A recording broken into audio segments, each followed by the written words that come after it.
parade. It is part of the graduation of 1,400 police officers. The officers are among the 10,000 new police recruits in the provinces. They will be deployed to various parts of the country starting from tomorrow. The officers will focus on fighting serious crime. The hearings on 3 EFF MPs were removed during President Cyril Ramaphosa's oral reply session on August 30th last year will resume at this hour. Veronica Mente, Kanya Ceza and Nazir Paulsen testified before Parliament's Powers and Privileges Committee on Tuesday. The charges they are facing include contempt of Parliament and gross disorderly conduct.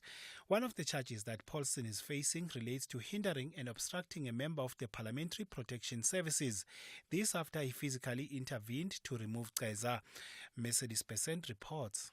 Paulsen was still on the witness stand on Tuesday evening, denied that he prohibited the Parliamentary Protection Services from removing Ceza from the chamber. This is the main charge against him. Intervening and obstructing are not quite the same thing. I intervened and said, look, there's something underway here. Allow it to run its course and you can come and do your work. Because the Commander-in-Chief was appealing to the Speaker to afford Ceza the same treatment as she did the other MPs by warning them before asking them to leave. So there has to be consistency.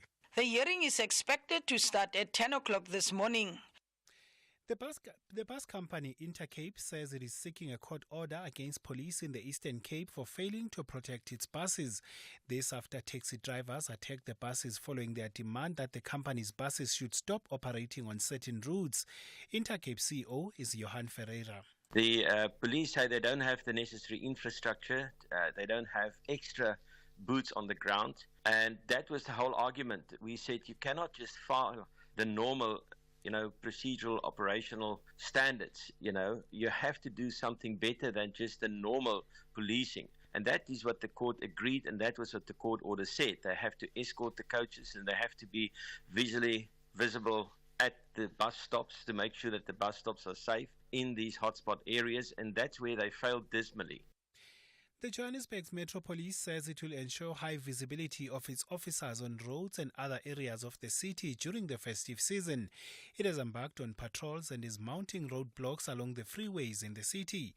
The focus is on drunk driving as well as possession of illegal weapons and illicit substances.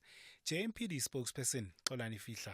Patrols at city parks are also being conducted to ensure the safety and compliance for people using these facilities. But one of our biggest concerns for this time and period of the year is road safety, with statistics showing that a large number of people lose their lives on the roads, and it is proven that driver behavior is a major cause of serious accidents and fatalities.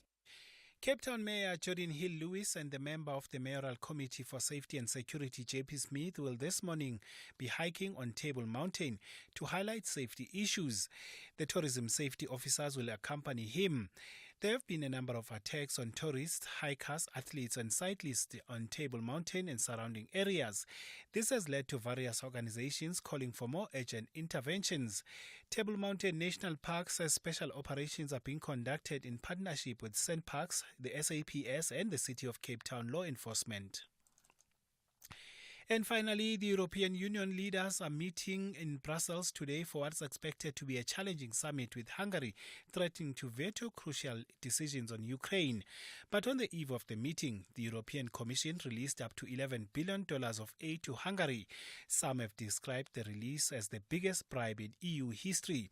The BBC's Denny Eberhard reports. For days, EU officials have spoken of a difficult end-of-year summit. They expressed fears that Hungary alone would veto two decisions crucial for Kiev, one on $54 billion of new funds, the other on whether to open talks on Ukraine joining the EU.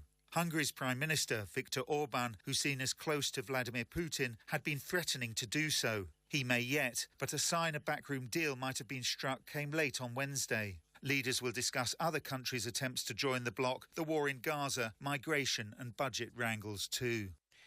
Recapping your top story, President Cyril Ramaphosa is in Kimberley in the Northern Cape, where he will officiate the SAPS passing out parade.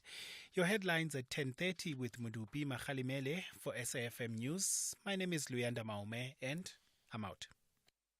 SAFM 104 to 107 nationwide, leading the conversation. Our insurance, those are the top stories rather for this hour. Don't miss out on a possible car insurance saving. SMS out to 38462 for a quote. Our insurance, where you always get something out. Cathy Mohlahlana on SAFM.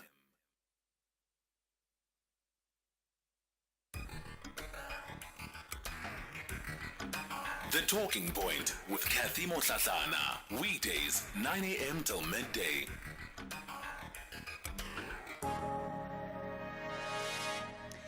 It's 7 after 10 o'clock. Welcome to the second hour of the show. Coming up in this hour, we'll be talking about the high suicide rates that we have been faced with as a country, and really trying to not only understand the data, at least as released by the Discovery Group risk claims data for the 2023 year. We'll also get the perspective of the South African Depression and Anxiety Group.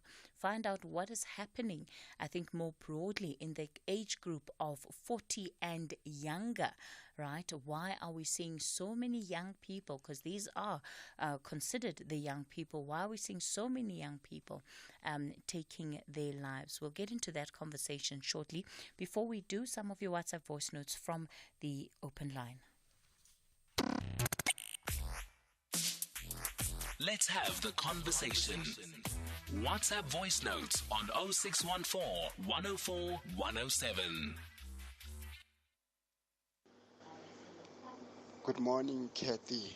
It's Brian here. There's nothing wrong with the crime wardens. The people who are quick to respond in critics are the ones who are committing the crime themselves, because we've been complaining about the youth employment. Then people have been given the opportunity to work within society, within our people. But the problem with us as South Africans, we are quick to criticize. Yes, we've been complaining about the crime. The government at first wanted to bring soldiers. We saw soldiers are rough and ruthless. Now they bring the wardens. We complain about them that they are not experienced. What do we need? We don't know. Sis Cathy, good morning. I'm very disappointed at Panyaza. For someone I rate very highly, I'm very, very, very disappointed. Why did they present these people when they are still in training, Sis Cathy? Why? They were given cars and that, which with not enough training or knowledge as to how to do their jobs. I'm very, very disappointed. You can't bring people who are not done with their training. The police, when they are still in training, the government does not come and show us, this is the people who are going to help us fight crime. They wait until they are done with their training. Now, what happens when there's the situation where they have to act when they don't have training? I'm very disappointed in Panyaza.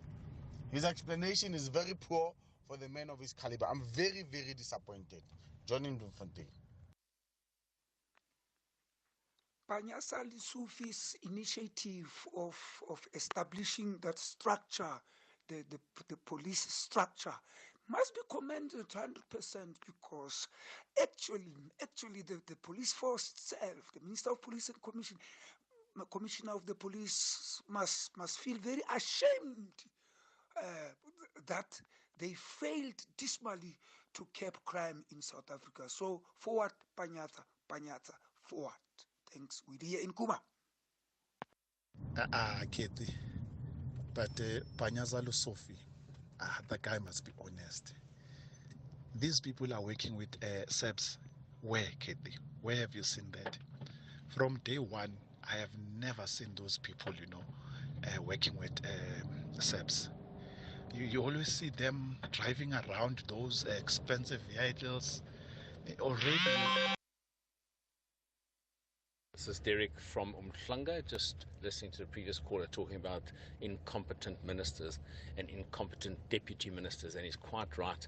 Don't have one ministry that is successful or does their job properly, and they all have advisors that are paid salaries. Why don't we fire the ministers, fire the deputies, and put the advisors in the place of ministers? Surely that makes sense. If they are advising the ministers anyway, then the ministers and the deputies are incompetent. They can't do their job because they need advisors.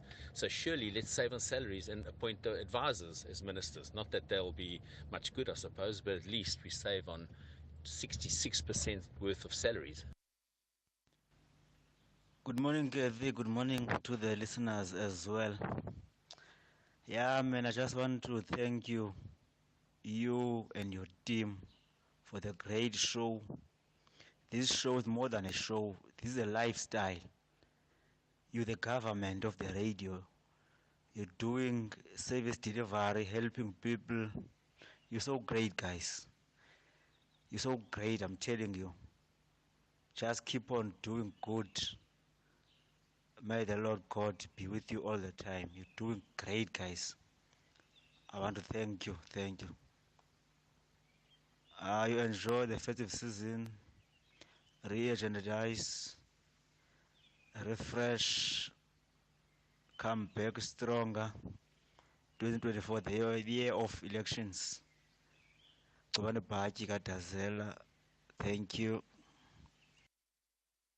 Good morning, Cathy, and all SAFM listeners.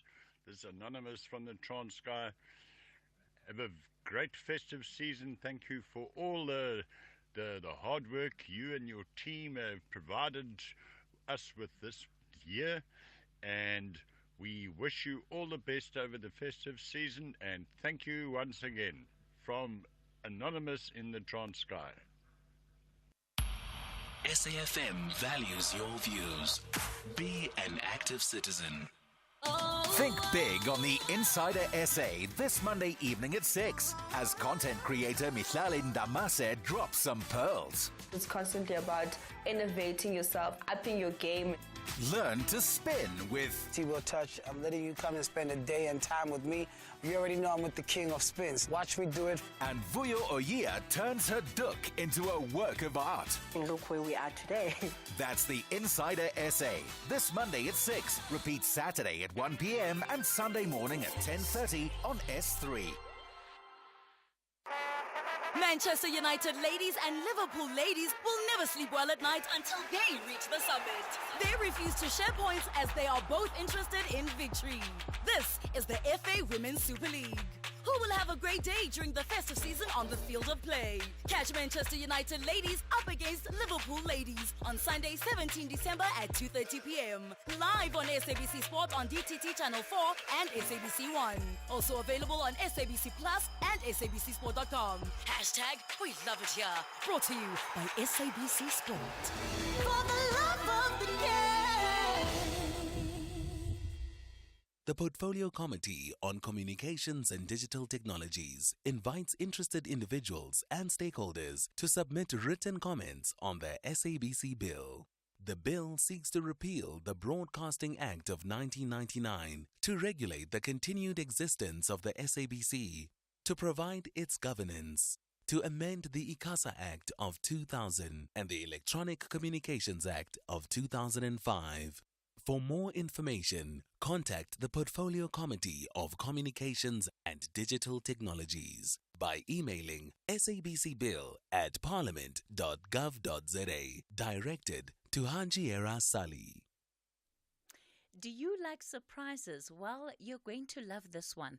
SMS out to 38462 and ask OUTsurance to beat your current car insurance premium. If they can't, ask for 500 Rand or 1,500 Rand if you've been claim-free and with the same insurer for 3 years. SMS out to 38462. OUTsurance is a licensed insurer and FSP. T's and C's apply. Conversations that you connect with and react to. SAFM. Cathy Mohlahlana on SAFM. Well, let's get straight into our second conversation for the day. We're looking at the increase in suicide, in particular among the age group 30 under and between 30 and 40. Joining us for this conversation this morning, Guy Chanels, who is the General Manager and Head of Product at Discovery Employee Benefits. Guy, good morning. Thank you so much for your time this morning. Thanks, Cathy. Great to be with you. Tracy Feinstein is the call center manager for the South African Depression and Anxiety Group, and she'll be speaking on behalf of SADC. Tracy, good morning. And thank you for having us on your show. Yeah. Guy, when I saw some of the data that came out of your group risk claims, I was staggered by what it is that you've been able to find, especially or record rather, especially around the suicide rates in the country. It is incredibly alarming. I think a good place for us to begin this conversation, I've sort of given our listeners already some of the highlights of the report, but if you can go a little bit in depth to really paint a picture for us about what has been happening in our country when it comes to the suicide rate. And of course, you can do a comparative analysis, in terms of where we are today versus where we were, let's say in 2019, or what we now call as pre-COVID levels. Yeah, thanks for that. I can speak to what we see on the statistics, and it's actually great that we've, got actually the someone who can represent the coal face to talk to kind of what's underneath that. And SADC does an amazing work with that. But what we're seeing in the statistics are quite alarming. First, just to position who these statistics cover, we have a group risk business, as you mentioned, and that means that we cover employees through their employers. So what I'm looking at is only employed individuals in South Africa. And so it's a really interesting lens on the kind of working population in South Africa, a subset of it, of course, but we have over 500,000 people covered. And within that population group in South Africa. So this is not the unemployed and disaffected. These are people who are all employed. And what we saw there, we weren't too surprised, although it is always sad to see that during COVID, our rates of suicide went up by, in the first year of COVID, 47%. And then in the second year of COVID, very similar. It was 43% up on pre-COVID. What we were surprised to see in the last year is that suicide rates compared to pre-COVID levels are 54% up. So higher even than during COVID levels, during the COVID period. And that's very sad. And I think it resonates for many with, when I speak to employers, I find for most employers, they're much more aware than before that mental health is a real challenge in their organizations, amongst the people in their organizations. And in particular, as you mentioned, we've seen the increase come from the under 40s.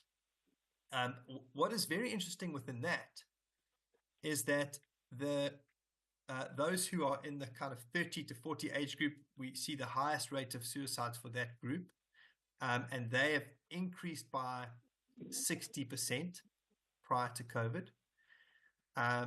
But the age group below 30, previously for us, we had very low suicide rates in that under 30 working population.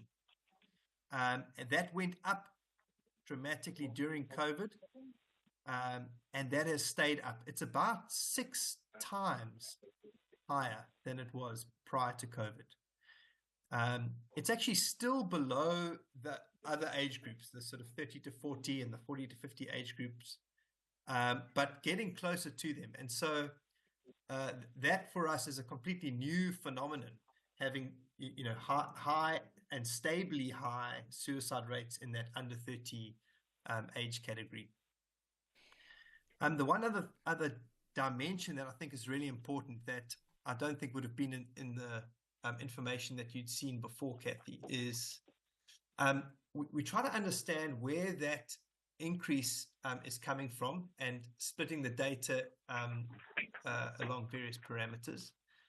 And what we found is that the biggest driver of this increase for the 30 to 40 age category is coming in one particular income category, and that's the income category of those who are earning between 50,000 and 250,000 a year, and almost all of them are male.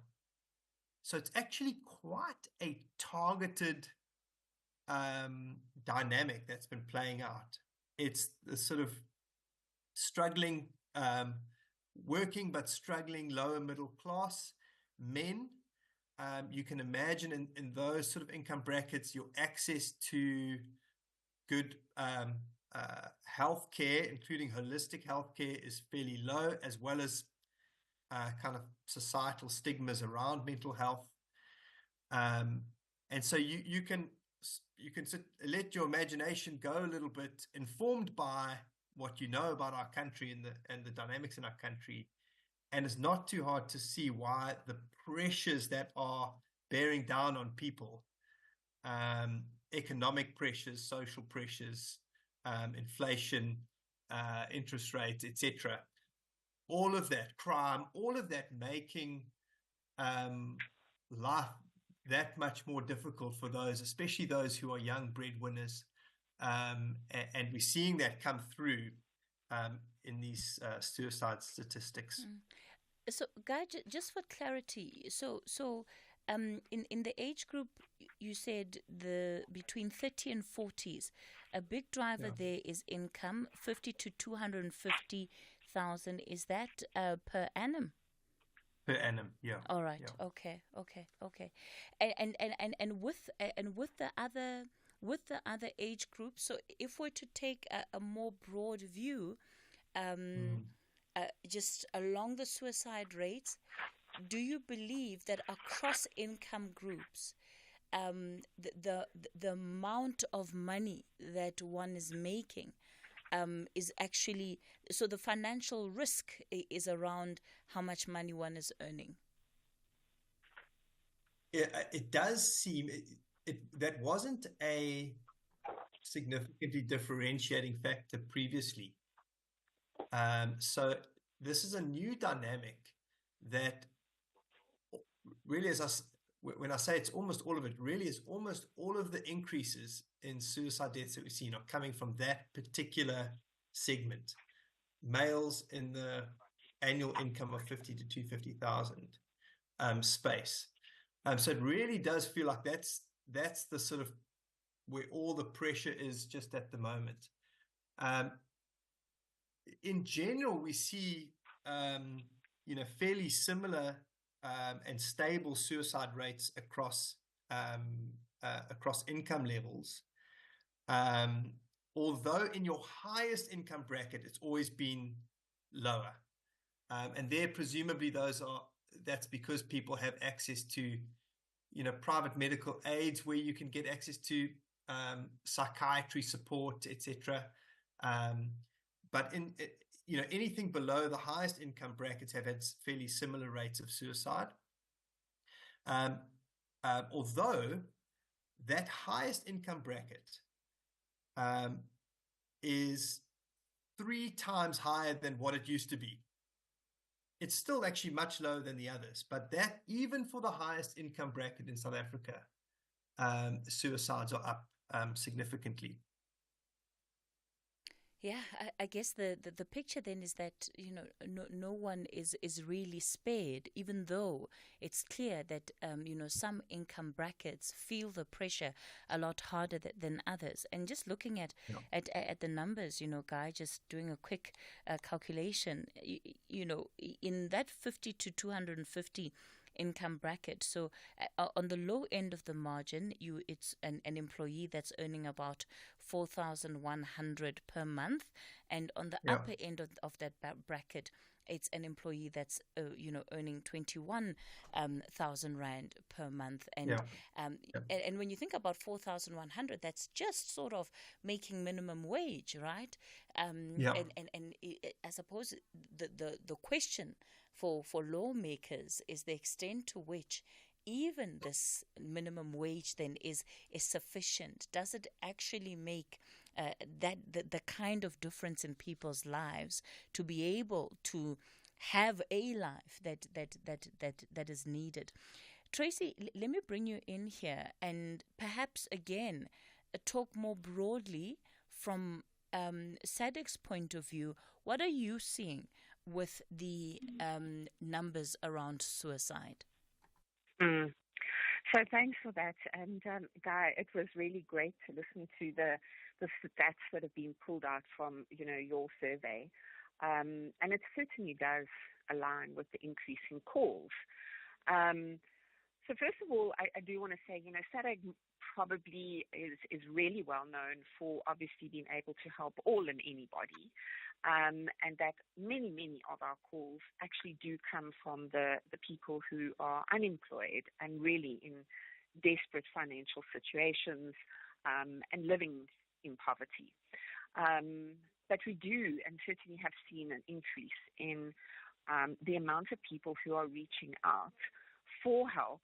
And of course, they are employed and they do have access to medical aid, which is actually great. If we look at talking sort of like when COVID struck and the pandemic started and we all went into lockdown, SADC was fielding between 600 to 800 calls a day. Very quickly, within the first 3 months of lockdown, those call volumes went up to about 1,500 a day, which was quite significant. Interesting, a lot at times, it was all about relationship type issues. It was more about, I don't like living with my partner, the children are driving me mad. And that was our new norm. We were all trying to settle into how do we all live under the same roof.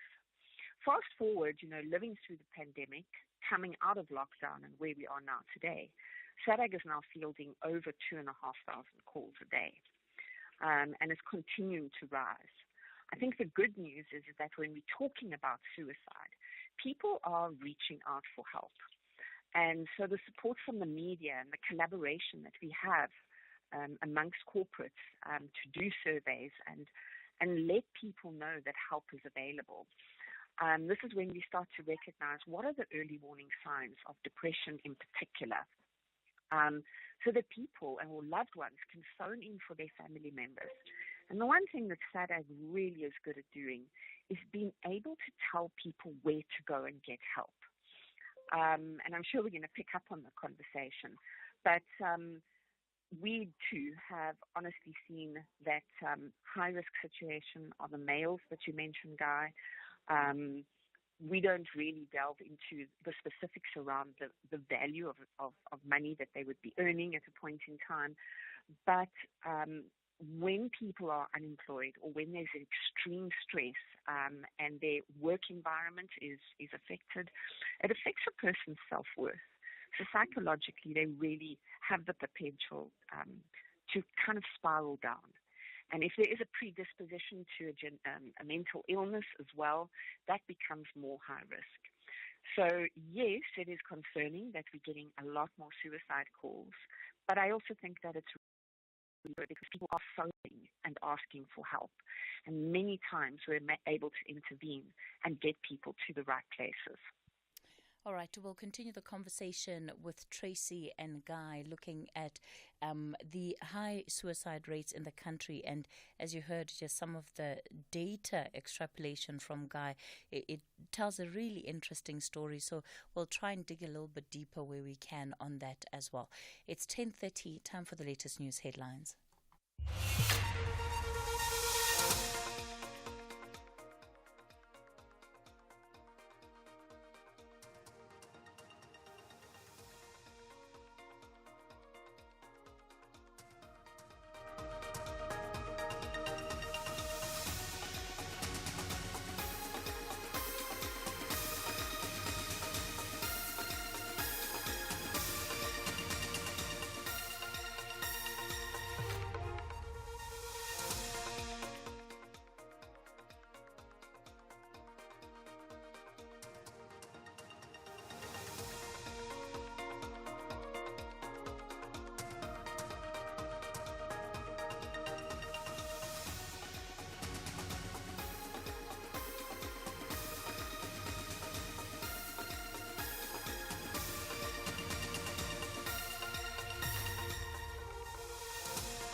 The summer season is here.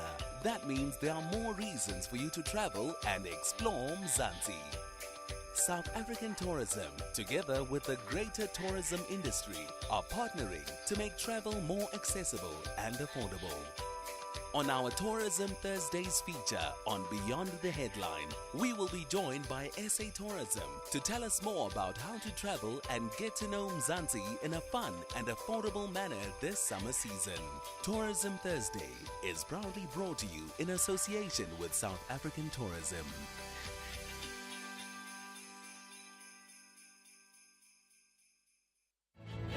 VfL Wolfsburg plan to amalgamate their strategy with home ground advantage to secure maximum points against Bayern München. However, the dominating outfit of German football, the Bavarians, refuse to shake and break. Will the Wolves howl in a fascinating manner, or will the Bavarians display their winning mentality? This is the Bundesliga. Football as it's meant to be. Be part of the spectacular action. VfL Wolfsburg versus Bayern München on Wednesday, 20 December at 9:30 p.m. Live on SABC Sport on DTT Channel 4. Also available on SABC Plus and SABCSport.com. Hashtag We Love It Here. Brought to you on SABC Sport. For the love of the game.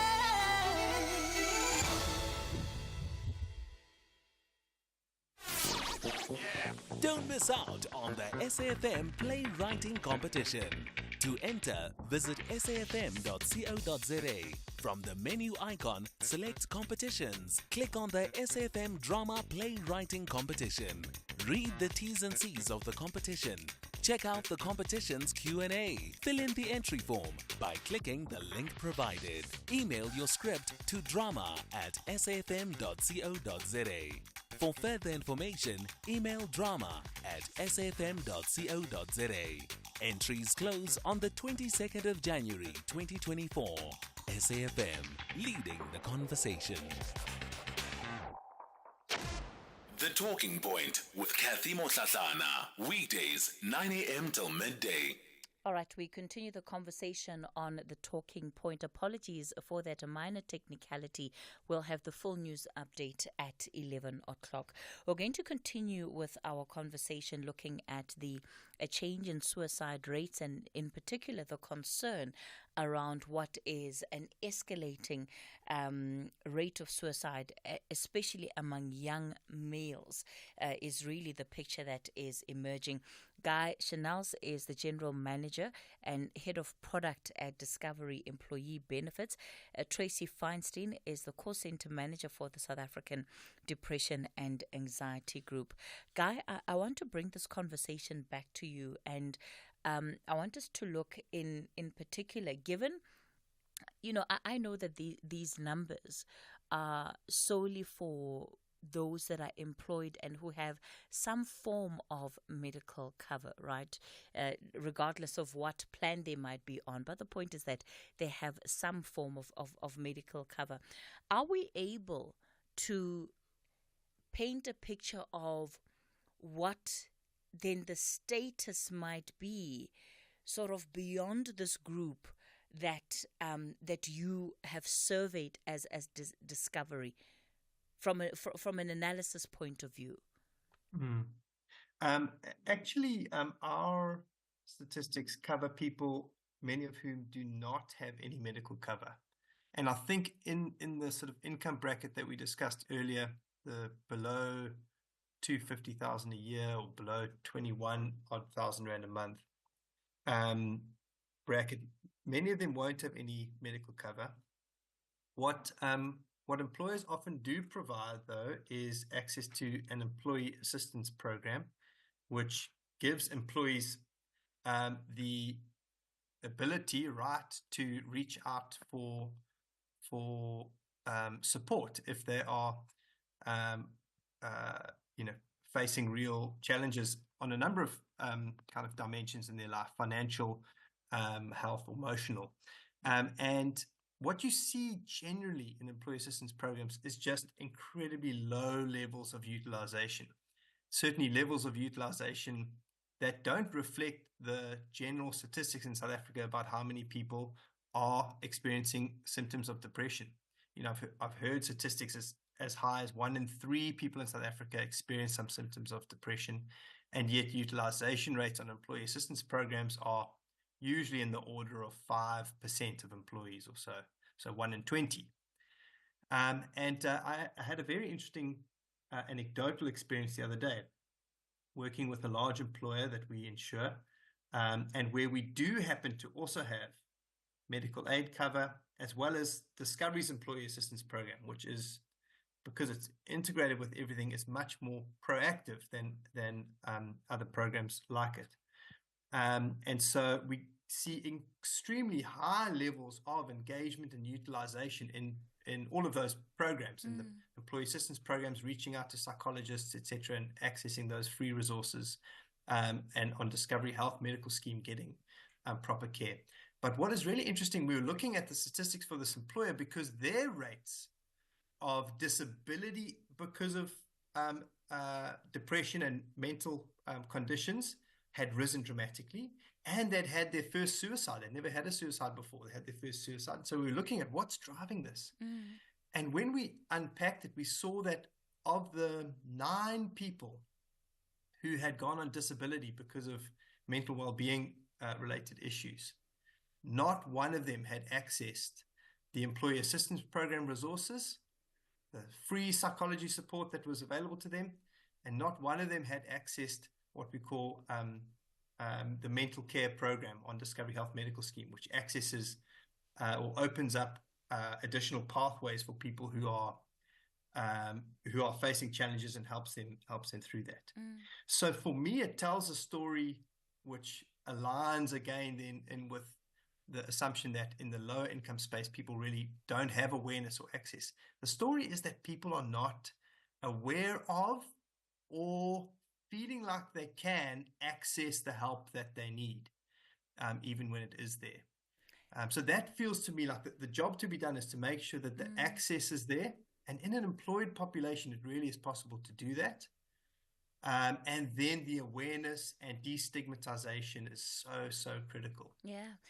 Look, I think that the role of destigmatization is also key, because many people could well not make a distinction between these services that are offered by the employer, but don't necessarily report back to a line manager. So if I'm not going to take up counseling, if I think that there'll be some kind of report that's shared with my line manager about how my counseling sessions are going, and that level of mistrust, I think, will be there. When you sat down with your colleagues to try and perhaps understand why there were such low utilization rates, what were some of the scenarios that you came up with? Interestingly, so actually, as I mentioned, but I mentioned it very quickly, the utilization rates were actually quite high, higher than in most employers. Okay. So it wasn't actually an issue of general awareness. The issue was that some people who really needed it, for whatever reason, weren't using it. And so my assumption there is, and this needs to be tested, is that, and it is a very proactive employer, that they are doing the hard work of awareness, but that there are people who are struggling with their mental health, and for example, for the reason that you've cited, may perhaps feel that they can't reach out for help. It's really, for anyone listening, it's important to know those employee assistance programs provided by your employer, the bedrock of those programs is anonymity. So those programs will never share person-level information back with the employer. They'll only share high-level statistics. 10% of your employees have called in for mental health conditions, those kind of statistics. So that's really important to know. And that should be part of the awareness campaigns that are driven, so that it reduces at least that barrier for individuals. Sorry, Guy, go ahead. I want to say that I think there's also a particular kind of cultural dynamic. Perhaps you would know this already, that males in South Africa are about 4 times more likely to commit suicide than females. Much higher levels of suicide for males. And if you look at that statistic on its own, you think, gosh, men have higher prevalence of mental health conditions or depression or something. But on the other end of the scale, we have another product that pays out an income if you are disabled due to any kind of health condition. And it also covers depression and other mental conditions. And there, females are about 4 times more likely, 3-point-something times more likely to claim on a disability income product for mental health conditions than males. So if you looked at that statistic on its own, you'd say, wow, mental health prevalence is worse amongst females. Actually, if you put them together, you realize that mental health prevalence is not the issue. The issue is who reaches out for help. And there's clearly a cultural impediment for, in general, I mean, this is in general statistic for young, less affluent males in this country to reach out for help. And so something culturally is preventing people from feeling that they can access help, that they can talk about these issues and admit to these issues.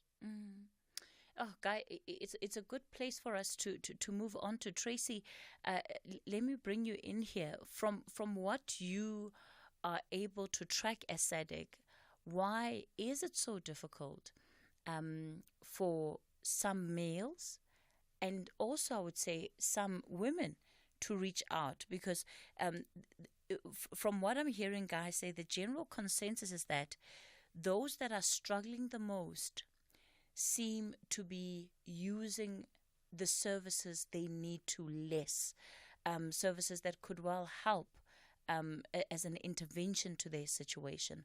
Why is that the case?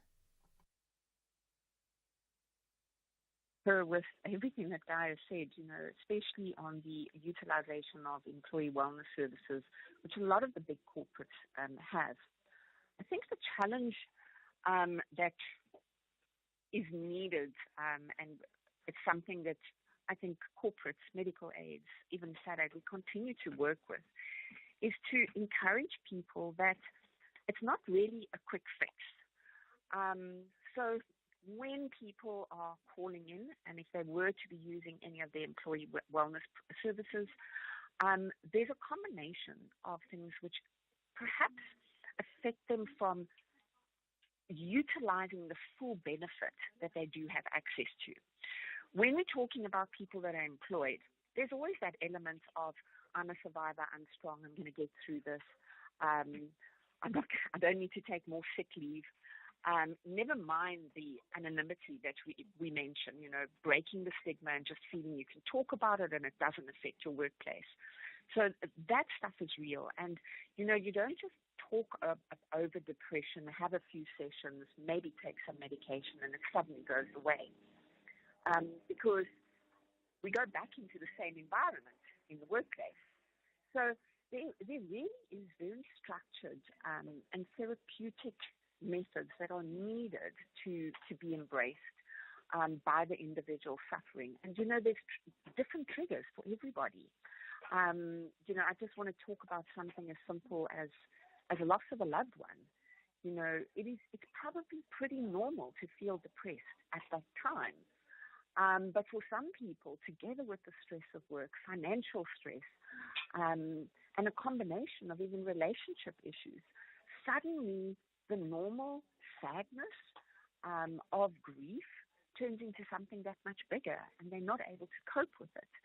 And I think one of the things that we realize when we're dealing with this, taking your mental health seriously and getting real long-term help should play out over a good many months, 6 months, a year sometimes.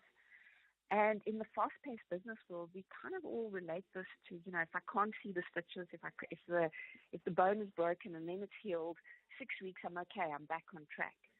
And this is not the case, and I think this is why there's also lack of utilization of the services. It's difficult to get back into rehabilitation centers, like psychiatric hospitals for for long-term treatment. And we all just expect a quick fix. To endorse what has been said, there are these services available, like employee wellness. And SADAG plays an integral role where we support people who are phoning us. And when we ask the simple questions, for example, like, do you have medical aid? Do you have access to an employee wellness program? There's a lot of people that say yes, but they don't know how to ask the question. How do I ask for help? And I think it's something as simple and as complicated as that, is that there's language barriers, there's cultural diversity barriers that we're facing. And the simplicity of, how do I ask for help? I know I'm battling. I'm on the brink of something. I'm concerned about it. I'm scared about it. But they don't know how to ask for help. And I know that there's so much collaboration being done between SADAG and corporate and utilization of apps. I think together with the media, we've just got to continue to have these important conversations, because today, if one person is listening, they will actually know that there is help. And if they don't know where to start or how to start, just even phone SADAG. Go on your Discovery app, explore it. And I think this is where we will continue to just see an improvement, even though existing statistics are incredibly high. We just have to persevere, and we have to make it better and easier for people to get access to help.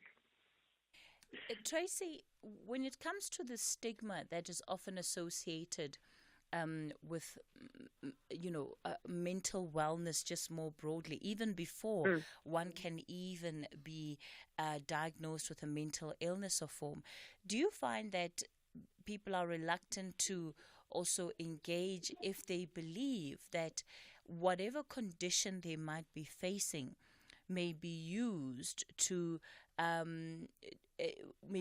influence their employment status or even their capacity to be able to do the job?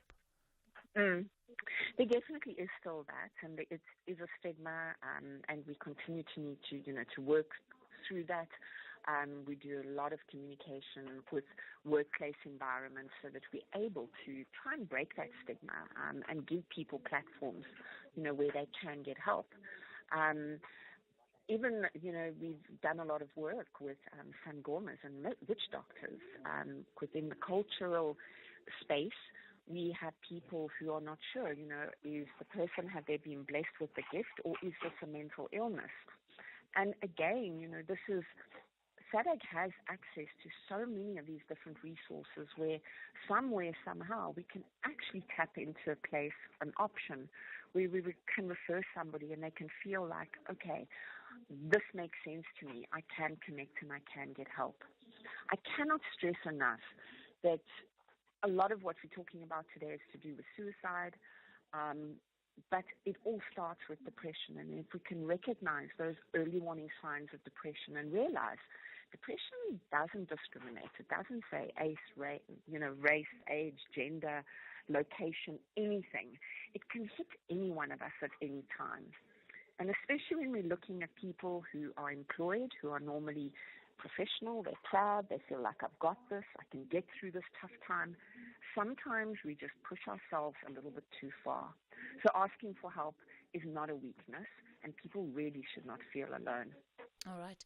We've got a couple of listeners that have also sent in voice notes just on this issue. I want to play those in a moment, but we can do that after this break.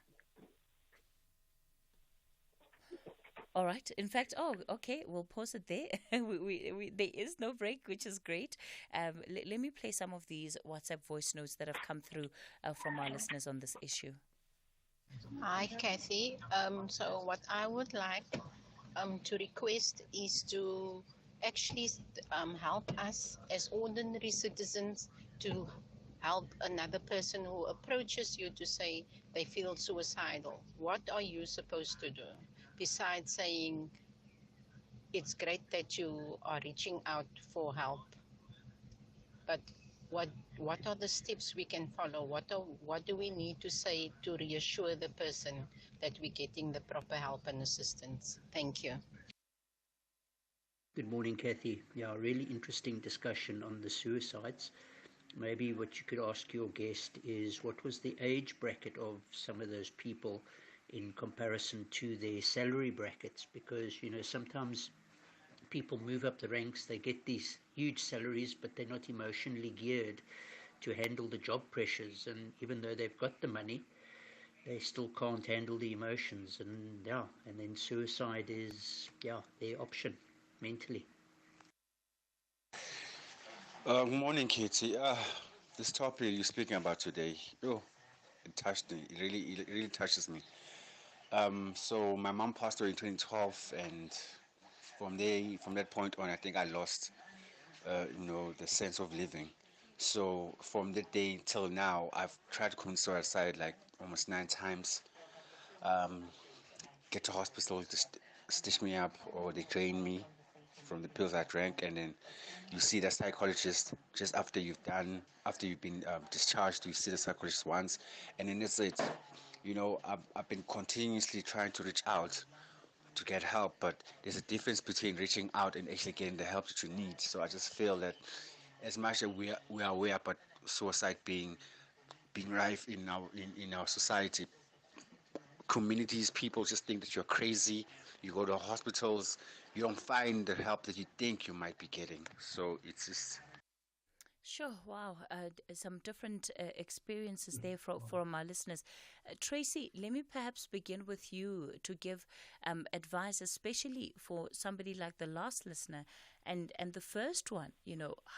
What must I do if I'm not getting the help that I think I need? So, in a nutshell, every situation and every case is slightly different. So I'm going to say, please reach out to SADAG. Whether you've got medical aid or not, we can guide you. But I think there are important key factors that when somebody has attempted to end their life, first and foremost, there's a physical component that has to be treated and looked at. And a lot of people are scared to say, oh, this is what I tried to do this morning, last night, an hour ago, because they're worried about being, in inverted commas, locked up or put away in hospital. That's not going to happen. But there's a physical component that has to be treated. So either the person needs to have their stomach cleaned out, they may need stitches. Once the physical component is taken care of and the doctor gives the clear red light for that, we then need to get help, and therapy intervention needs to take place. And again, in the quick society that we live in, a lot of people think, okay, well, they're out of hospital, they must be better. No, it was just the physical side that has been sorted. We now need to move into therapy, and that needs to take place over quite a few sessions. To the last caller who left a voice note, if you guys have access and you want to reach out to me individually after the show, let's see if we can help this gentleman to get the support that he really needs. For when we're talking about loved ones who are feeling suicidal, it is a myth that, number one, talking about suicide is going to increase the suicide risk. That is not true.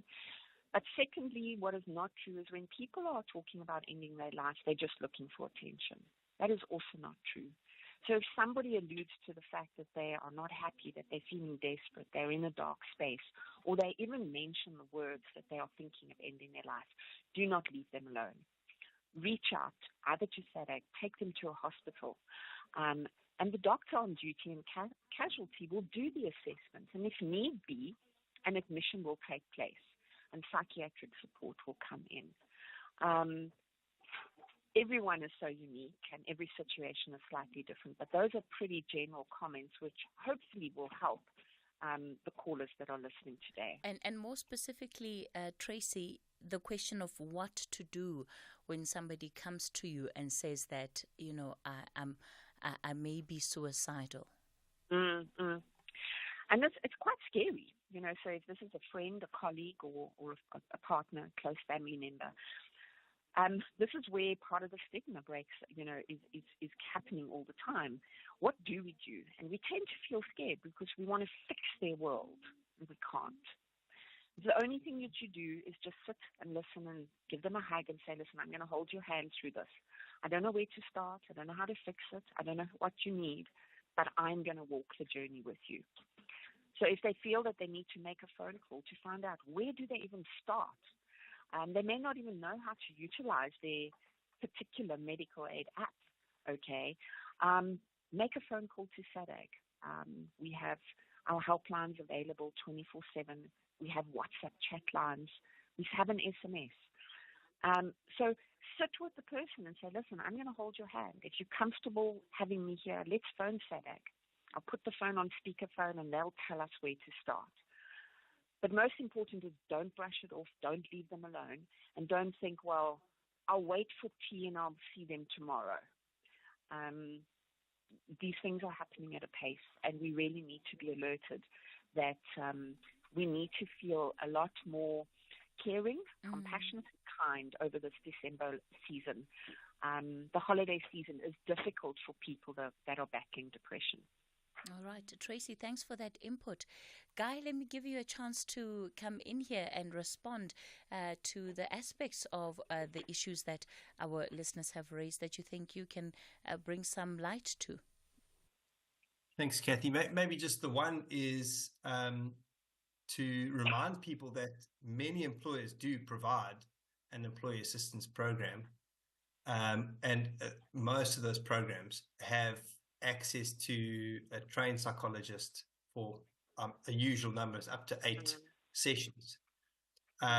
So, I mean, one sort of practical question, I totally support contacting SADAG, but one place that they may send you, or that you could just ask the person to find out, is does their employer provide such a service? And if they do, they can also access that to get trained psychologist support.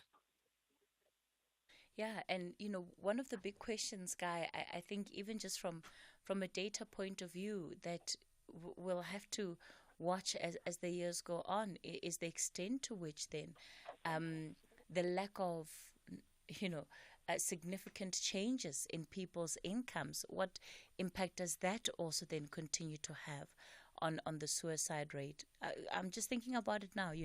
If you have the increased interest rates, people that are privileged enough to have houses, to have car loans, and even to have debt, those have only been going higher. So yes, people might be working, but at the end of the day, they might not have much to actually be able to live meaningful lives or to provide for their needs. And the burden of that, I can imagine, is astronomical. Yeah. I mean, I can say that it really isn't an exclusively lower income issue. I just highlighted that as where the kind of most dramatic increase is coming in. But certainly in all income brackets, we see it going up. I mean, on our data, we saw even a huge increase in those earning between 500,000 and $1 million a year. I mean, those are affluent people, upper managers in organizations. But what you point out is so true, Cathy, that they're also people that are sometimes seriously financially leveraged, meaning that they've got big houses with bonds, they've got possibly other loans to pay for education or other things. And as interest rates have gone up and inflation has gone up, they can have massive swings in their affordability that are then just these huge holes that you don't know how to get out of. And again, the sort of stigma and embarrassment of having got into such a big financial hole, I think can really be devastating for some people. Yeah. All right. Yeah. Well, let me thank you all for coming onto the show and having this conversation with us, Guy Chanels and Tracy Feinstein. Tracy, very quickly, just contact details for SADAG, please, for our listeners. Hello, Tracy. If you can just get permission, I'm happy to phone them. You can send me a WhatsApp. That one guy at the end, that one voice note. You've got my details. WhatsApp, call me, and we'll make a plan to connect with them. All right, fantastic. Thank you so much. Awesome. Thanks, we'll leave it there for that conversation. A big thank you to Guy and Tracy for making time to speak with us this hour. It's time for your 11 o'clock news.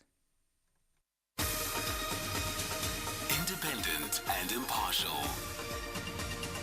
This is SAFM News.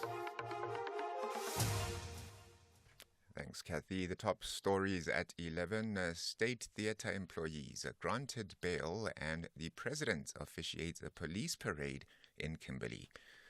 Very good morning to you. 8 employees of the South African State Theatre who are accused of fraud will be back in the Pretoria Specialized Commercial Crimes Court in February next year. The suspects appeared in court yesterday where they were granted bail. The Hawks arrested them and charged them with fraud, theft and money laundering. They allegedly took the company's 24 million rand. 2 of them used letterheads of existing companies to create fake invoices without the company's knowledge. They then changed the banking details to those of their relatives. Hawk spokesperson Cathy Mohlahlana. The case was postponed to the 27th of February 2024 in the Pretoria Specialized Commercial Crimes Court for docket disclosure and final decision. 3 of the accused were ordered to hand over their travelling documents to the investigating officer. President Cyril Ramaphosa has arrived in Kimberley in the Northern Cape, where he will officiate the SAPS Passing Out Parade. It is part of the graduation of 1,400 police officers. The officers are among the 10,000 new police recruits in provinces. They'll be deployed to various parts of the country starting from tomorrow. The officers will focus on fighting serious crimes. The bus company Intercape says it is seeking a court order against the police in the Eastern Cape for failing to protect its buses. This after taxi drivers attacked the buses following their demand that the company's buses should stop operating on certain routes. Intercape CEO Johan Ferreira.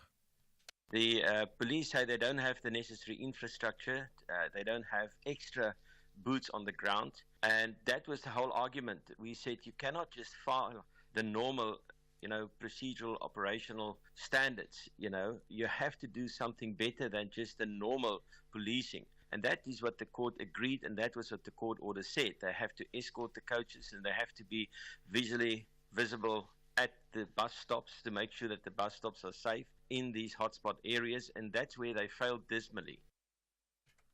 Joburg's Metro Police say they will ensure high visibility of its officers on roads and other areas of the city during this festive season.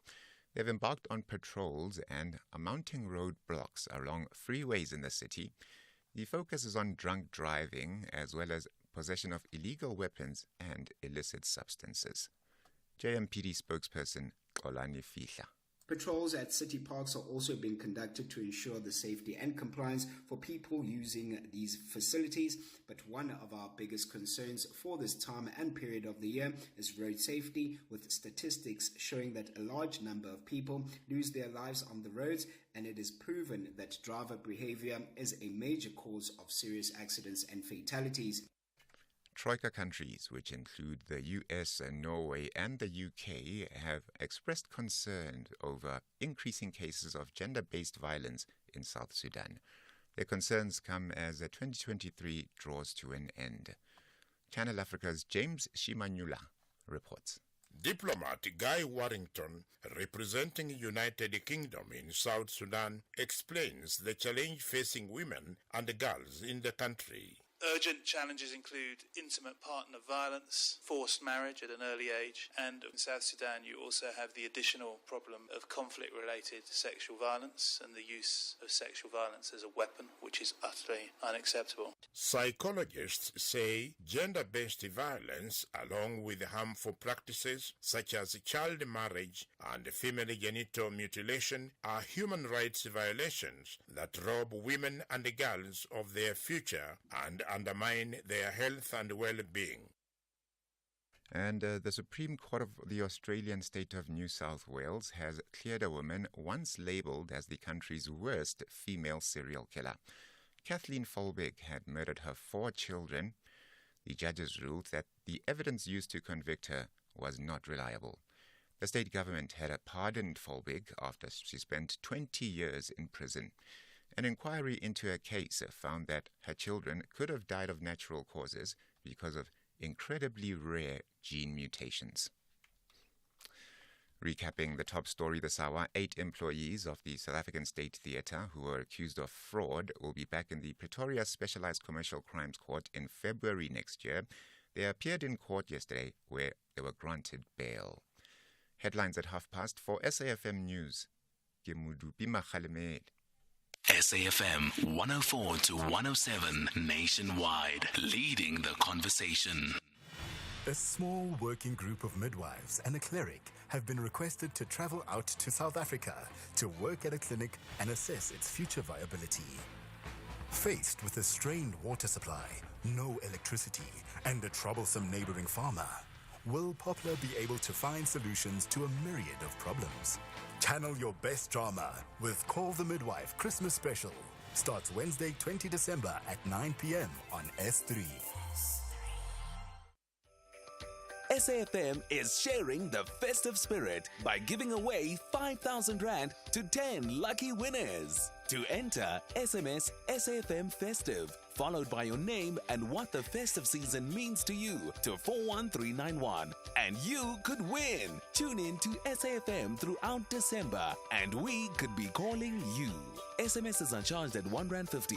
Free SMSs, free minutes and SMS bundles do not apply. Terms and conditions apply. Visit safm.co.za for more information. The Talking Point with Cathy Mohlahlana. Weekdays, 9 a.m. till midday.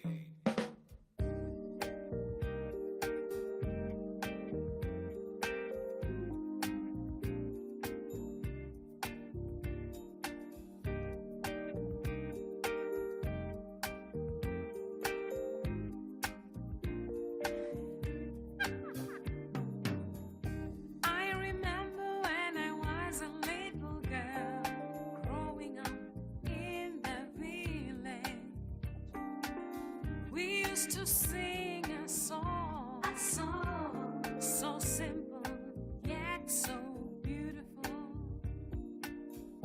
Playing games of hide and seek, boys would sneak around the corner. Just like it's hey.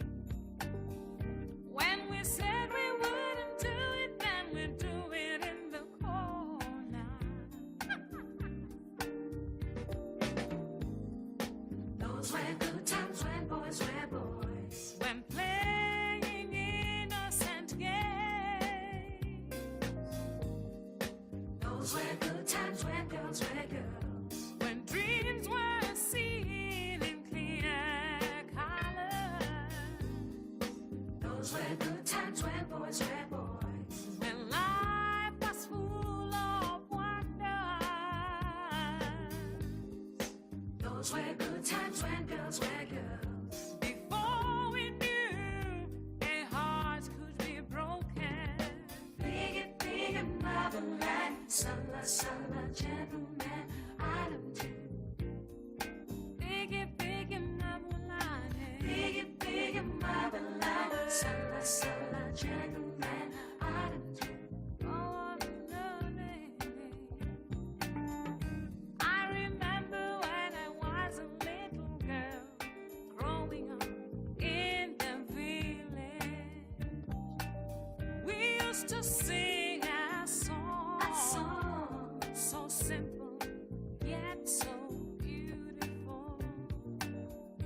Playing games of hide and seek, boys would sneak around the corner. Just like it's oh. When we said we wouldn't do it, then we'd do it in the corner. Those were good times when boys were boys. When playing innocent games. Do you remember? Those were good times when girls were girls. Before we knew a heart could be broken.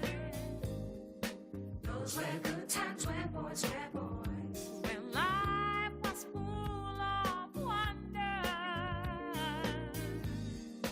Those were good times when girls were girls. When dreams were seen in clear colors.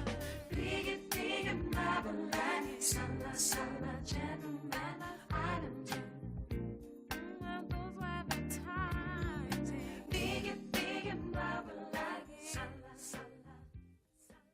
Well,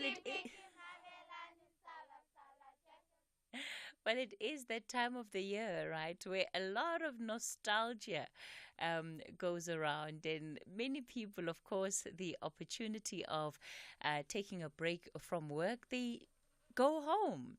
I'm fascinated by this idea of going home because even some of those who go home, it's not like they don't have homes in Johannesburg, but they don't see those houses as homes. They see them just as a place they have to be.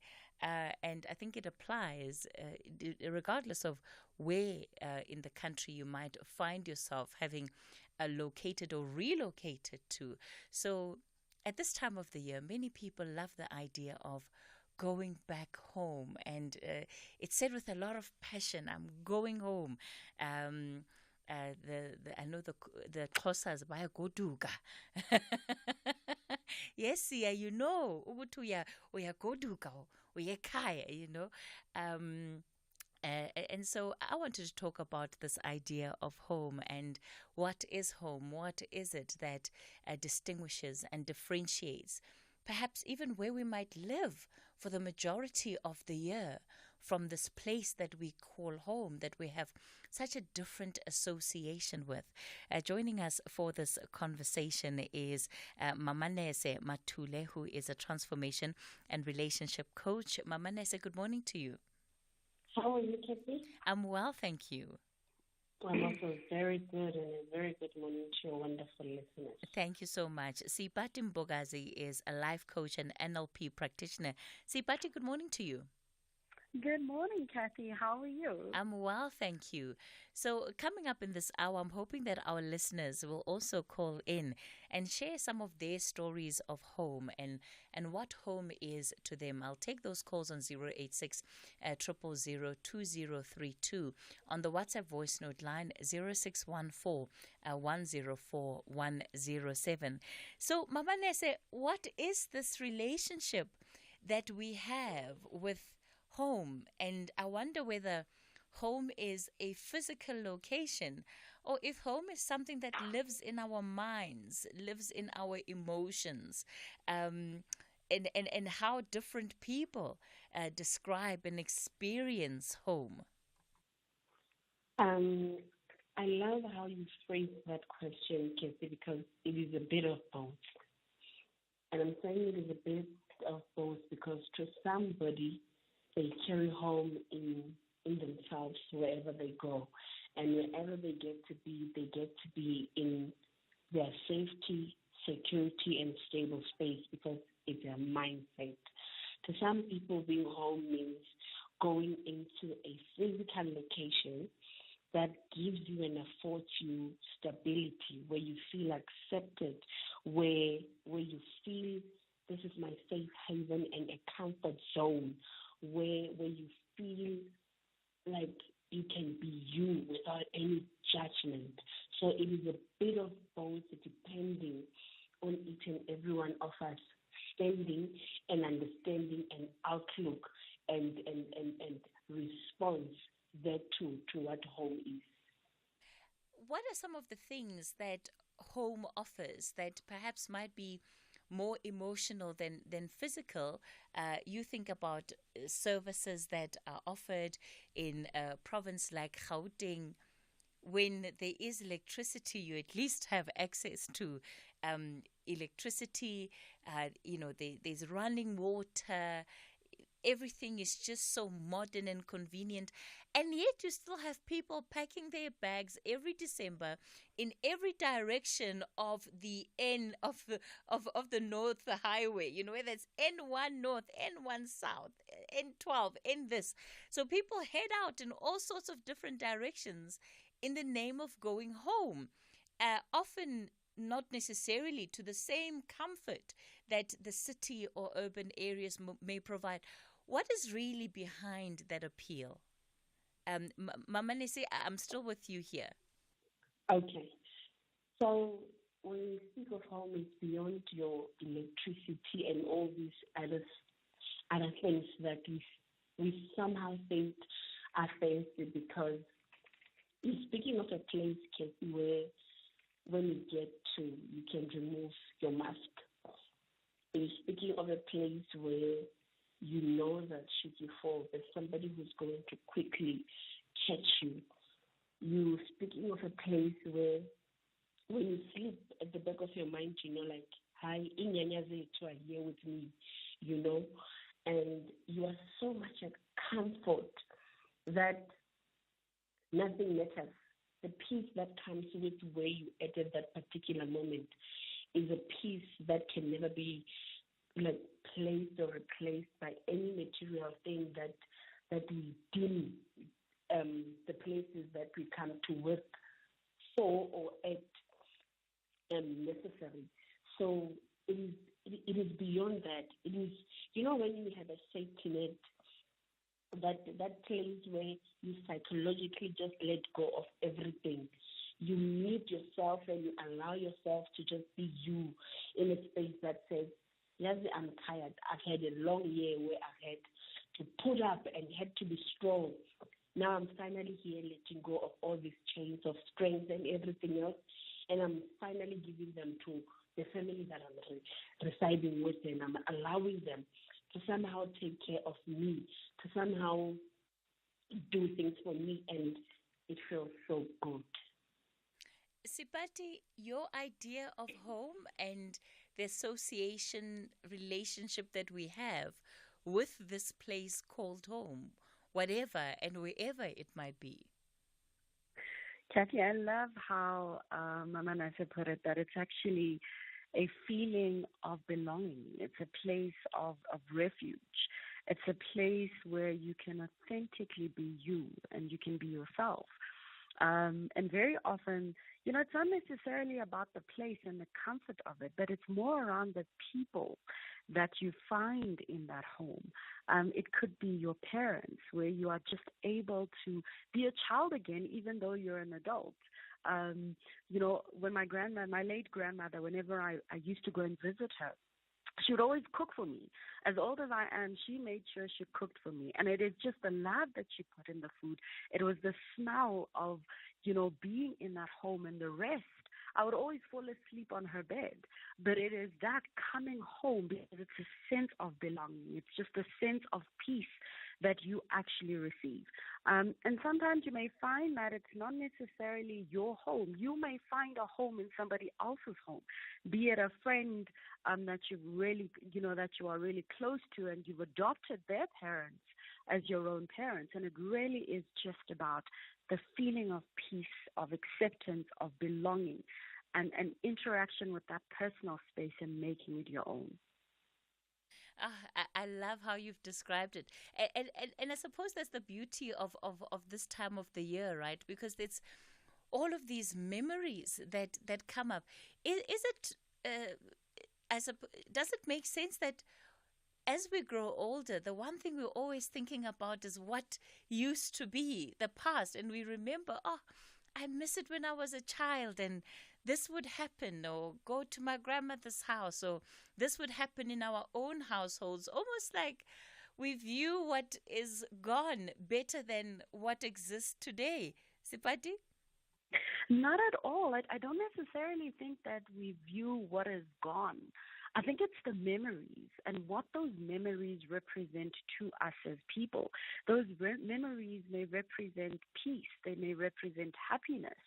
And it's reliving those memories because, you know, as much as we may move through life, our body never forgets.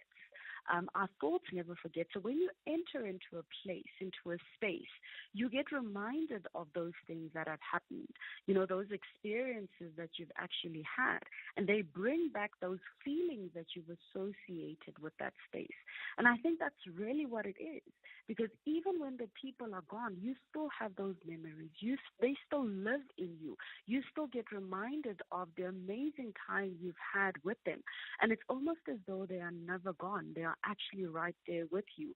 And so it's reliving those memories that brings back the happiness, that feeling of belonging. And that's why we always want to go home. Ah, what a beautiful way of phrasing it. Thanks for that, Sipati. I want to hear from you as our listeners. What is home to you? What are some of those memories that you might be thinking about as Sebati and Mama Nese are speaking now? What does home mean to you? I've got a message here, a text message that I want to read quickly before I take the break. It says, Cathy, some of us were born in Gauteng. When people talk about home, it's like a vacation to us because we were born in and raised in Soweto, not Kwakuko. And that's from Brian Mabaye. And I wonder if there's something about also being born in the city that perhaps some look at it and like, yeah, you're in the city, but you're not home. This can't be your home. And yet the city is home to so many people. We'll continue the conversation in a moment. Get ready for an adventure of a lifetime with SABC TV Licenses Ultimate Competition. Feel the pulse-pounding excitement of a Bundesliga match live on an all-expenses-paid journey you'll never forget. Or embrace the rhythm of your dreams at the Coachella Music Festival. The choice is yours. A football fan's paradise or a music lover's haven. Simply pay your TV license, then head to www.winaholidaywithsabctvlicenses.co.za for a chance to win big. And don't forget, there are incredible weekly prizes up for grabs too. TV licenses. Pay yours. Make a difference. The argument of who will lift the Carling Knockout Cup will be concluded by the referee's final whistle. Stellenbosch FC and TS Galaxy FC tackles each other for the big prize at the Moses Mabhida Stadium. Who will prevail, eThekwini, Stellies or the Rockets? Catch the Carling Knockout Cup final between Stellenbosch FC and TS Galaxy FC on Saturday, 16th December at 2:30 p.m. Live on SABC 1 and SABC radio stations. Also available on SABC Plus and SABCSport.com. Hashtag We Love It Here. Brought to you by SABC Sport. For the love of the game. Cathy Mohlahlana on SAFM. All right, we continue the conversation on the talking point this festive season. Will you be home? And what is home to you? What does home mean to you? That's a conversation that we're having this hour with Mama Nese and Sibati. On the phone is Anonymous in Johannesburg. Anonymous, good morning. Hi, this is Cathy. Hi. Your producer is fighting with me. But on a lighter note, but it's reality though. When these people go home, who must make a space for them when they get that side? There's 2 or 3 rooms. They come with their kids and the family. Now, who must make a space for them? Look, the land at the village is cheap. Get the land and build the house of your own desire. You know what I mean? Yeah, everything is almost free that side. Is the land that is free? Is the water? The expenses are less. You know, I'm saying this because not that I've got a privilege that I've got a home away from home. I've built in the village. Well, I did not entertain it before, but, you know, my late mother, may her soul rest in peace, she convinced me to say this is the right thing to do. You've got your own urban house. Please build here, you know. And after building it, I saw a lot of benefits, right? Number one, when I go home, I go to my own house, all right? I've got kids, I've got family, I've got a wife. My kids go to their own space. They've got their own rooms. So when they're at the village and when they're here in the urban areas, really there's no difference. You know what I mean? And when they come that side, they don't bother anyone. They've got their own space, you know. And I mean, if you look at it for an example, you know, here in urban areas, even if you can buy a house cash, but you still have a lot of things to pay, maintenance, rates, and the levies and all that. That side, things are for free. So here, if things don't go well, you go back home and really restructure your life at your own space. You know what I mean? Sure, Anonymous. I thought the squeezing in was part of the fun. It's part of what creates the memories, eh? That you sleep on the floor or whatever it takes. It used to be like that, but are you saying now we must go back and sleep on the floor while we have options of doing things better? You know, I built my home about 5 years ago. I'm at peace. You know what I mean? When they go home, my kids enjoy it. They love it because they have their own space. It's like as if they are here in Joburg. You know what I mean? And So I will encourage people. yeah, and Anonymous, I want to talk to you about this idea of home, because you say you've got an urban house, but when you go home, so what is your association with the place that you call home? Because you've spent money on both of these houses, you live in both of these houses. Okay, I'll tell you why. A few of my friends, when I entertained the idea, they thought I was crazy, right? They were asking me, what are you going to do there because we are here?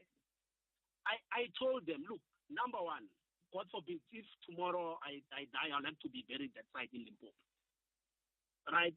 And I don't want to have the ceremony at my parents' house.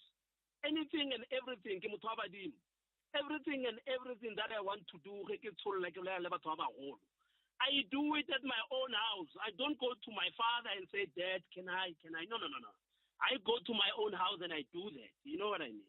So all I'm saying is, that side, the things are so cheap. You get a hectare piece of land for close to nothing.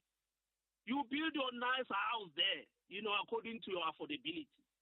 Now, don't wait up until things are bad. And the Joburg lifestyle has ran out because of your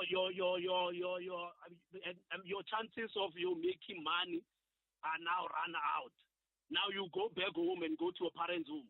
Whereas when things are going okay, you forget and say, I've got nothing to do with that place. So I'm saying, you call it a village, but you can change it and really customize it according to your needs. All right. And when is the right time to do it? Right now, when you are still flourishing financially. You know what I mean? Okay. All right, Anonymous. So Thanks for calling in. Thank you so much for the topic. Yeah. Thank you, Anonymous, for your contribution as well. And Anonymous out in Johannesburg. Mamanes, it brings me back to a point that I think both you and Sabati raised, that home almost becomes a cushion, a place where you know you can fall and you'll be safe. And that's what Anonymous is talking about, right? That there's so much anxiety about what life may be in the city where you work, where you live. And if it all goes wrong, if you lose it, where is the place that you will run to? And I think that's particularly true, especially, for Black people. I know that even with some of my friends, it's a conversation that is had often, that what happens if you just decide to walk away from your job tomorrow? What do you do? Where will you go? And have you actually taken the steps to prepare that place that will be ready for you? Mama Nese? I need to both agree and disagree with the last call. I'll tell you why. Going home to many people means going to your parents' home. It does not necessarily mean you wanting to build a place that side and call it home, because people move to different provinces to start what they call their own homes. But as you said, Cathy, there's always this inner child in you that gets excited when you go home to your mom and dad's place, where you are just allowed to be that child again, even when you are a mom. It does not necessarily mean that you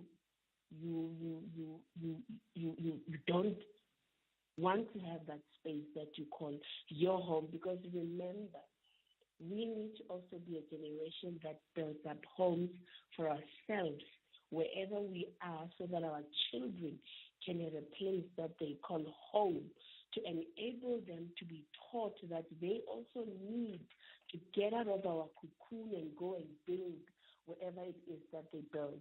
A lot of things can go wrong in life, but it does not necessarily mean that being in the city, working in the city, should just be seen as bad. If this is where you feel you want to establish yourself, if this is where you feel like, I want to have a safety net for my children, I want to have a place where I create memories for my children that they will forever hold on to, a place that they will always look at, and as soon as they think of it, you have that smell that reminds you of that particular place. All right. It is solely up to you. It is solely dependent on you as an individual. All right, Unless Mama Nese, circumstances- I'm going to pause you there. It's time for me to take the latest news headlines. We'll continue with this conversation in a moment. Thanks, Cathy. A very good morning. With the news headlines, Kemudubi Makhalemele. The 2023 SA Reconciliation Barometer shows that about 8 in 10 South Africans agree that national leaders are not concerned about what happens to ordinary people. 8 employees of the South African State Theatre who are accused of fraud will be back in the Pretoria Specialized Commercial Crimes Court in February next year. And Israel has continued its bombing of the Gaza Strip ahead of a visit today by U.S. President Joe Biden's National Security Advisor. Details of these and other stories at midday. SAFM 104 to 107 nationwide, leading the conversation. Get your payments done with the utmost security and convenience when you purchase a TV license now. With our new secure payment systems with a one-time PIN OTP feature and the choice of receiving your OTP via SMS or email, you can ensure prompt and secure payments. The additional use of capture will protect you against spam and automated data attractions. With TV licenses, you can enjoy watching all your favorite shows or movies that matter to you. Get yours today. Visit www.tvlic.co.za. Chelsea FC is not impressed with their current position. They want to ensure Sheffield United grabs nothing at Stamford Bridge. Raheem Sterling, the big dipper, Chelsea 11. Meanwhile, Sheffield United are also not comfortable in the danger zone. McBurney's header, and it drops into the far corner of the net. Who will enjoy the festive season with victory, the Blues or the Blades? This is the Premier League. Catch the exhilarating clash between Chelsea FC and Sheffield United FC on Saturday, 16 December at 4 p.m. live on S3. Also available on SABC Plus and SABCSport.com. Hashtag we love it here. Brought to you by SABC Sport. For the love of the game.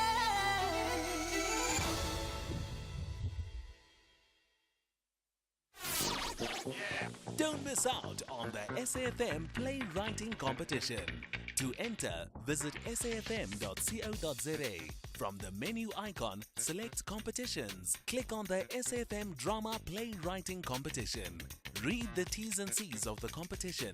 Check out the competition's Q&A. Fill in the entry form by clicking the link provided. Email your script to drama@safm.co.za. For further information, email drama@safm.co.za. Entries close on the 22nd of January 2024. SAFM, leading the conversation.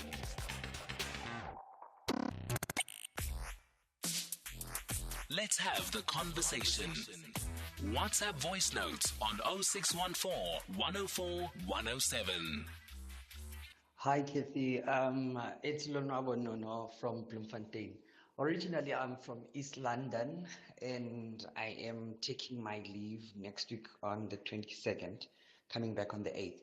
But today, funny thing is that I just felt like not even going home due to the fact that all the parents are gone, including their parents. So it's only the siblings. So I'm a bit concerned because I need to rest. And with the family and cousins around and everyone, I don't think I'll get that. So I was like, okay, why don't I go online and just check which holiday houses are affordable that I can, for the time that I'm off, just go there, be by myself, rest, like really connect with myself so that I can come back next year refreshed.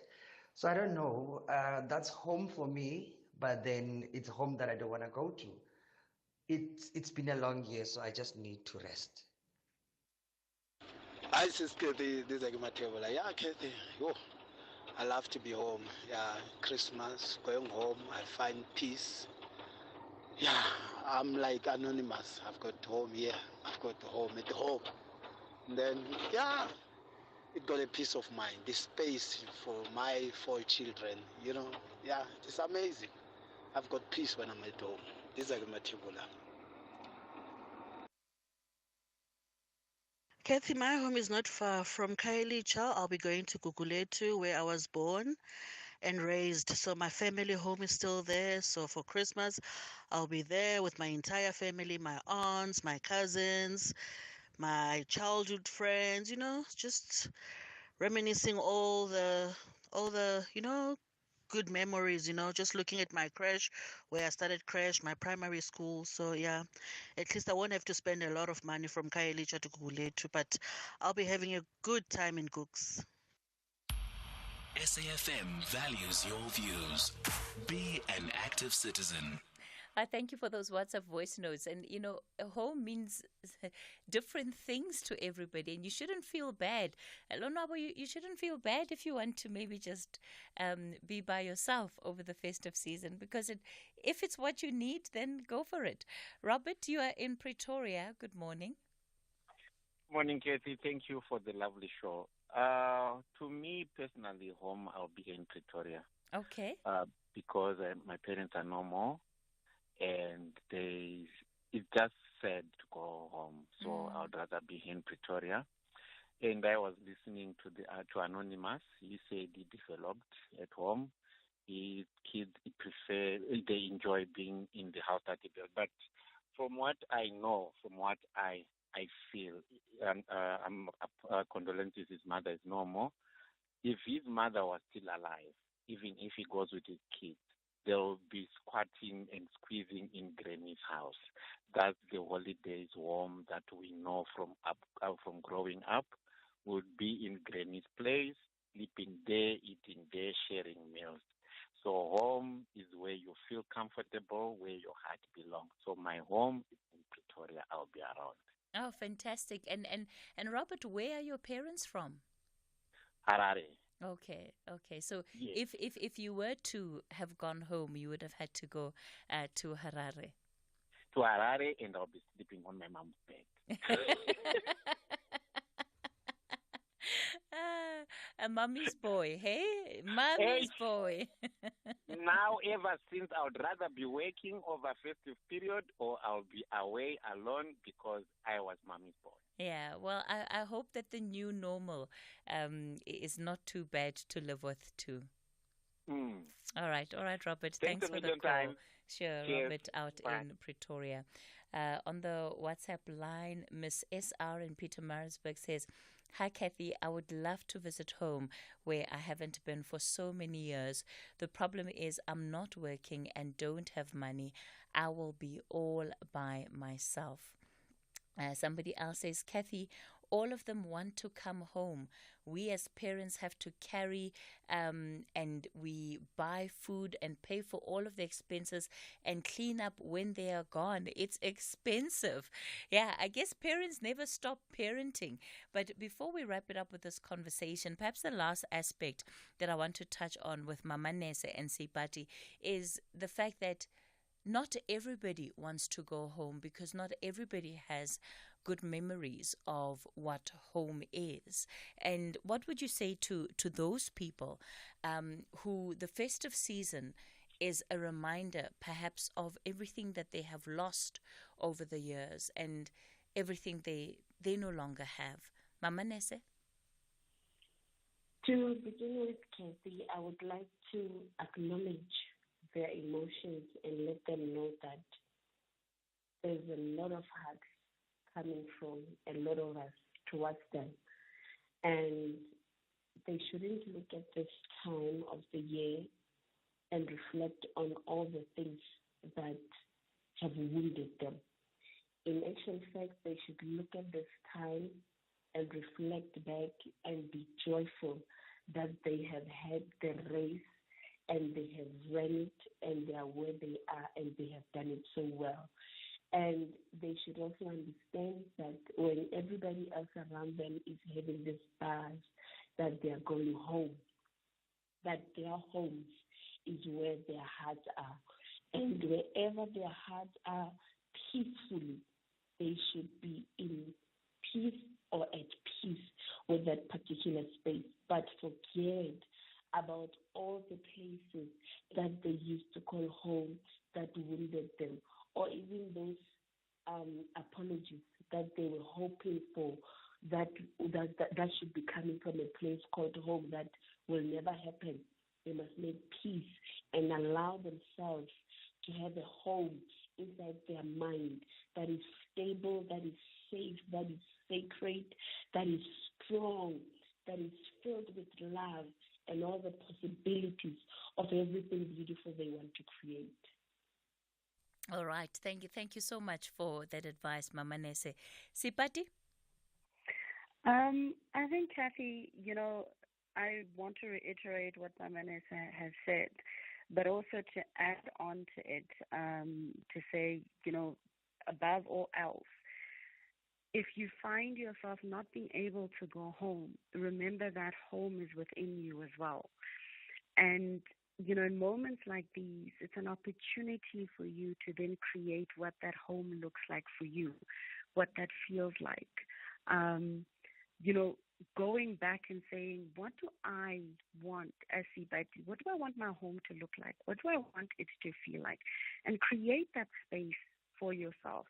You can't change the past. But what you can do is look forward to the future that you're definitely going to have. And even as you go through the next couple of months, take a daily, be mindful of it. Take daily actions towards what that home looks like. And maybe it's bringing your children around you if you've got children, starting to have conversations and starting to have, games that you guys play over this festive season. If it's just yourself, find friends that you are so connected with that you find as family and create that and let that be your family. And I think for me, it really is, as difficult as this time is, it's also an opportunity for you to define what that looks like for you. That's some really great advice there, Sipati. Let me thank you and Mama Nese for your contribution to this conversation. Regardless of whether you believe home is a building, home is a place, or even if you believe that home is something you carry in your heart, I hope that you're able to, at the very least, feel at home over the festive season and use that feeling as an opportunity to rest, rejuvenate, and reflect and plan on the coming year. There's certainly a lot to be hopeful about. Yes, there's a lot that's going wrong in our country, but I still believe that there's a lot to be hopeful about, and it really begins with the future that we envision for ourselves and how then we plan to make that dream a reality. It's been a pleasure being in your company. It's been a long year. Lots has happened this year. So I will be home, I think. I don't know. I don't know about home anymore. Now that I'm a mom, I'm somebody's home now. So, but I am looking forward to the festive season, and it's been such a pleasure being able to be in your company. Thank you all for listening in, tuning in, and the support that you give us over the year. We really, really, really appreciate it, and hopefully we'll still be able to continue the conversation on the Talking Point in 2024. Have a blessed festive season, and I'm looking forward to being back with you again in the new year. Cathy Mohlahlana on SAFM. Get ready for an adventure of a lifetime with SABC TV Licenses Ultimate Competition. Feel the pulse-pounding excitement of a Bundesliga match live on an all-expenses-paid journey you'll never forget. Or embrace the rhythm of your dreams at the Coachella Music Festival. The choice is yours. A football fan's paradise or a music lover's haven. Simply pay your TV license, then head to www.winnerholidaywithsabctvlicenses.co.za for a chance to win big. And don't forget, there are incredible weekly prizes up for grabs too. TV licenses. Pay yours. Make a difference. VfL Wolfsburg plan to amalgamate their strategy with home ground advantage to secure maximum points against Bayern München. However, the dominating outfit of German football, the Bavarians, refuse to shake and break. Will the Wolves howl in a fascinating manner, or will the Bavarians display their winning mentality? This is the Bundesliga. Football as it's meant to be. Be part of the spectacular action. VfL Wolfsburg versus Bayern München. on Wednesday, 20 December at 9:30 p.m. Live on SABC Sport on DTT Channel 4. Also available on SABC Plus and SABCSport.com. Hashtag We Love It Here. Brought to you on SABC Sport. For the love of the game. The book reading. Please note the views expressed in this book are not that of the station. Listeners' discretion is advised. SFM presents another episode of Simply Larry, read by Simpiwe Nkosi, written by Elias Masilela. However, he goes on in almost an amenish tone. We know what amen means to a Catholic. He would do anything, never complained. He could have had his enemies, but his greatest apology was his humanity, his ability to tolerate inhumanity. We always knew the level of intelligence and humanity that Stan commanded, but I never would have guessed the extent to which he affected his peers. This was a goosebump-raising revelation for me.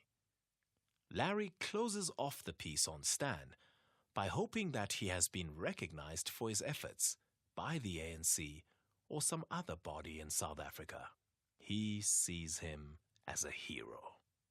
This perception of Stan is shared by many, as embodied in a statement made by Kennedy Ngengebule, another teacher at the school, when he said, "For me, he was the very epitome of Ubuntu." Larry goes on in a very guilty tone. The greatest human encounter would have been between Mureki and Stan. Mureki, the spy. He deliberately stressed the operative word, spy. I probably quoted this to you before. Mureki came down here from Matsapa, where we got him, the best maths teacher in Swaziland, co-writer of a maths program book that was studied for years.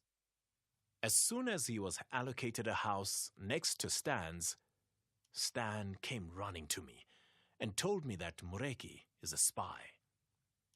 In response, I said sorry, I did not know. Stan said, "Do not worry. Don't move him. He is better where he is." That is all he said. Presumably, they could keep a close eye on him. He repeats an embarrassment that he revealed years earlier, namely, that of having been ignorant of what was really happening behind the scenes. He recalls Stan manning the storeroom next to the library. He was the only one who kept the keys for that room.